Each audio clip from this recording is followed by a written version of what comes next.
Hi, I'm Phil Lambert. I'm going to talk about my role as General Manager of the Australian curriculum and also the experience gained from leading Australia's first national curriculum. Like Brazil, Australia is a federation of states and therefore reaching settlement is a challenging exercise, but it's a valuable one. It's nation building.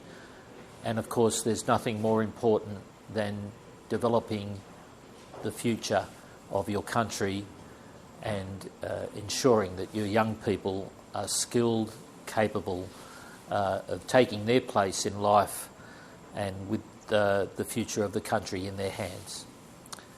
What we found from our work working on the Australian curriculum is how important it is to engage everybody in the consultation process, from drafting the initial drafts, which are always needing some development and future improvement, through to the final product. It's important to keep the community engaged, to ensure that teachers are providing feedback and all those with an interest in the education process are engaged with the development of a final product.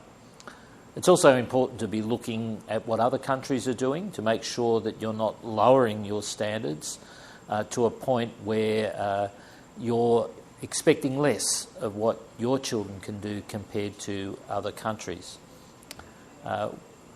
We find that from looking at what other countries have done that there are some commonalities. There are differences, country by country, but overall, the basic structure of learning areas and in contemporary times, capabilities or competencies are increasingly being incorporated into the curriculum. The reason for that is the world is complex. It's changing, and therefore you need to ensure that children not only have the traditional subject knowledge, but also the capabilities to be able to manage in this complex world. We also recognise from our experience that there will be people with concerns that will want their own particular interests, their own ideologies to take place and to, if you like, direct how the curriculum might look. We need to be careful about this because there are always competing views, and in a pragmatic sense, the curriculum will be in the hands of teachers, so it needs to be sufficiently flexible to enable them to adapt in the context of the children that they have. It also needs a curriculum where, as the child makes their way through schooling, you can see the progression. You can get a sense that as the years progress, the conceptual demand, what the expectations are of children increases, and therefore teachers can incorporate that into their planning and into their observation of students.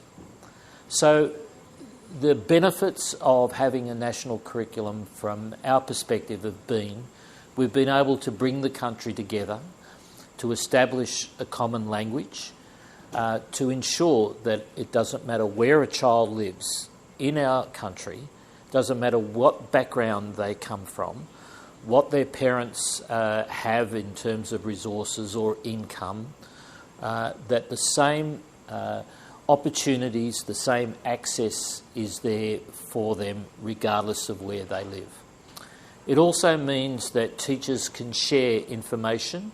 It means that you can scale up professional learning for teachers across the country, that different states can demonstrate the activities they're undertaking and that can be shared with others. And it means that the professional associations, the history teachers across the country, the mathematics teachers, can be talking about how they're improving learning in their particular locations.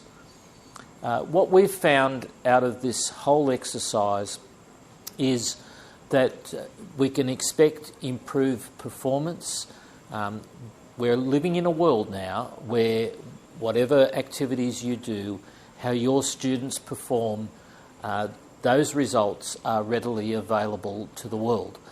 And so it's important to ensure that standards are there so that there aren't lower expectations in some parts of the country or even within a school between different classrooms.